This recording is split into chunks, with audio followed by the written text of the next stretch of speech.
Hello guys, hope you guys are doing okay. So guys, I just want to pass a very timely information to you guys out there who are thinking of coming to the UK for studies.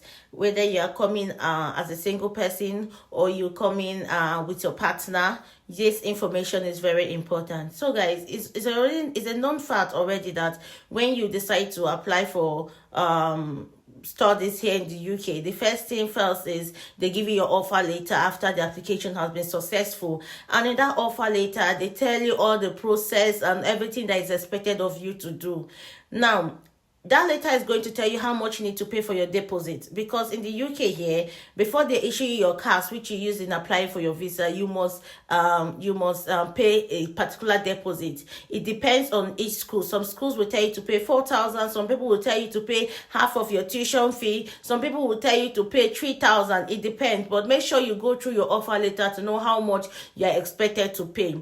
Now, once they tell you how much you're expected to pay in that your offer letter, read that offer letter very well. Some persons don't actually take their time to read their offer letter, which is very bad. Okay, read the offer very well, and in that offer letter you will still see condition for enrollment. All right, you will see condition for enrollment. Some school will tell you to pay £3,000, and let's assume that the tuition fee is about 18,000 for a year, and they'll tell you to pay £3,000 before you get your cars. Now, before you will not do your enrollment, all right, enrollment is usually done when you get into the country. Before you do your enrollment, some schools will tell you will pay half of your tuition fee. So now, assuming your tuition fee is £18,000, assuming it's £18,000, and the school told you to pay like £4,000 before they issue you your cards. Now, when you pay that £4,000 and you do your whole processing, apply for your visa, pay your flight ticket, and get into the country, for you now to go to the school to enroll, they will not tell you that you will not be able to enroll because you still need to pay half of your tuition fee.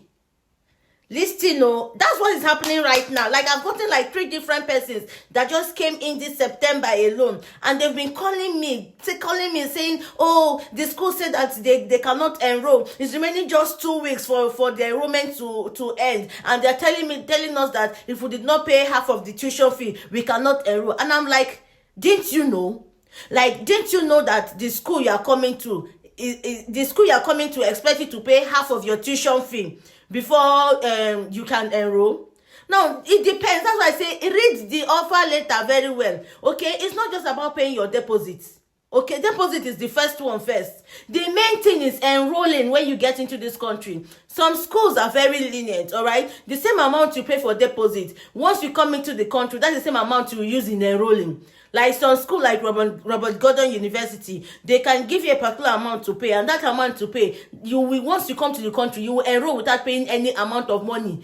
For the meantime, first of all, like, you can enroll with what you pay while coming into the country. But some schools, they will tell you to pay £4,000. Meanwhile, your tuition fee is 18,000 or 16,000. And then when you're not coming to the country, for you to not enroll, they will not tell you that you're supposed to pay maybe half of your tuition fee, or they'll say you're supposed to pay like 7,500 before you can enroll. Guys, this whole paying of this tuition something, it's not something that takes people unaware. So when people call me, like, I have three people that are already in the country, and they are saying like, oh, they didn't know. I say it's not true. You can't tell me you don't know that you're supposed to pay a particular amount of money before you enroll.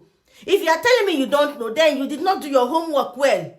All right, so some schools will allow you to come to the UK. Come when you get to the school, you enroll with the amount you paid for, when the amount you paid that they use in issuing your cards. While some school, they have a law that, okay, even if you pay 4,000 or before they gave you your cards, when you get to the country, before you be allowed to do your enrollment, maybe you would have paid up to 7,500. Some school will be like, okay, maybe you would have paid up to 5,500, or maybe you would have paid up to half of the tuition fee. These things I'm saying, they are well written on the school websites.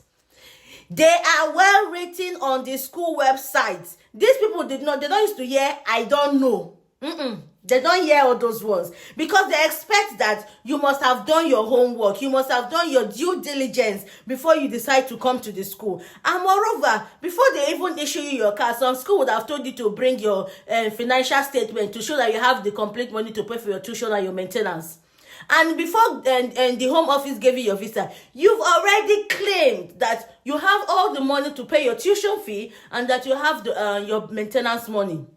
So coming to the country to tell them, oh, I did not know, or maybe I don't have the money now to pay, or there's something that came up, but I did not, it's not an excuse. My brother, it is not an excuse. You've already told them that you have the money. Okay, so if you've gotten your offer letter and it only shows that you're supposed to pay maybe your tuition deposit, and it did not tell you how much you're supposed to pay before you can enroll, send the admission coordinator an email. The good thing about these schools is that they respond to email. It's the truth. Give them 24, 48 hours or 72 hours. They must respond to your email. All right, so send them an email. Okay, fine, thank you. I got my offer letter. It says I'm supposed to pay this deposit amount before I get my calf. I want to know how much is it expected for me to pay before I can enroll. Okay, on enrollment, how much am I supposed to pay on enrollment?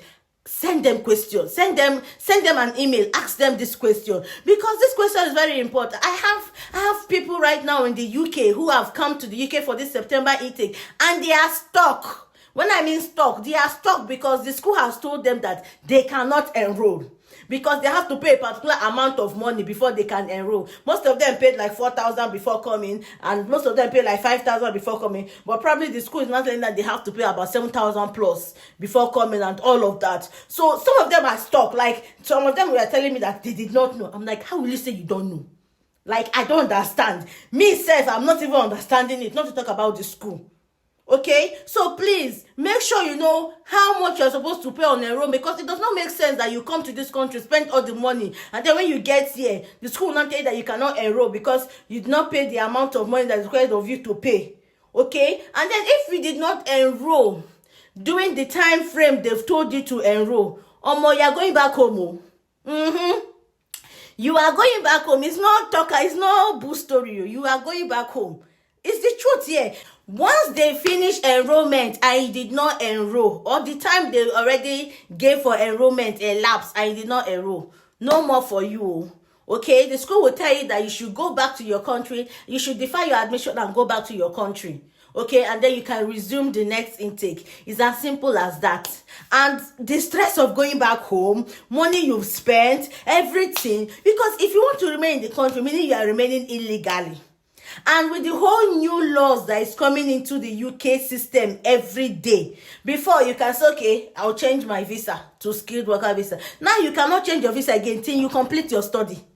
Yes. So coming to say, after all, if they did not allow me to enroll, I will stay and change my visa. You cannot do anything, as long as you did not enroll, because whatever you want to do, they'll first ask you for your student ID card. They will ask you for your everything that to show that you are going to school. When you are not enrolled in school, how will you provide all those documents?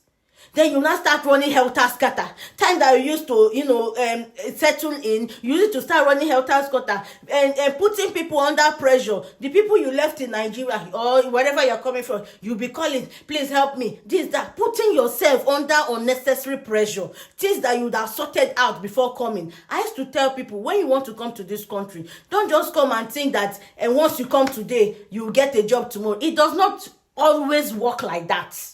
Okay, so when you are coming, especially for those of you that are coming alone, please plan, at least have something that will sustain you for 3 to 4 months. Have money, have something that can sustain you for 3 to 4 months. So you don't come here and get stuck and get stranded. Before you know, depression starts. You start thinking, is this a good choice? If I had known. These are things you would have corrected before coming. Things that you would have sorted, you would have sorted it. You're not coming to put people under pressure. And this school will not hear a beg, or they will not hear sorry, or please, I don't know.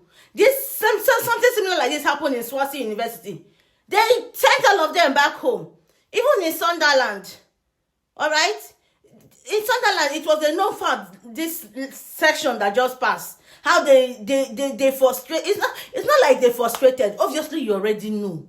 That is why before you go to a school, look at the school, like ask question. Is it a school that is flexible? Is it a school that can cope with my financial standing? Don't just come here, and when you now come here, because of you're not well prepared, you start being tense. You start putting yourself under unnecessary pressure, and people around you will not be under unnecessary pressure. This place is not as easy, or it's not, how will I put it? The way people used to think it, that when you come to UK, they used to plug money outside. You just wake up in the morning and just go outside, plug money from 3, and go and sort your bills. Wala deal. My dear, what I'm trying to say is that I beg, please know if you are supposed to pay additional amount of money before you enroll. Okay, before you're allowed to enroll. Know it before even coming. Then when you know, you now check yourself if it's something you can do. If it's something you can do, fine. If it's not something you can do, you pack well. Pack well. Find another place where you accept your level or accept what you get for hand. No need to come kill yourself. The pressure is real here. It is real. It's real. Especially for those coming alone. Plan. Have something that will sustain you 3 to 4 months. Okay? I think I've made my points. Oh yeah now.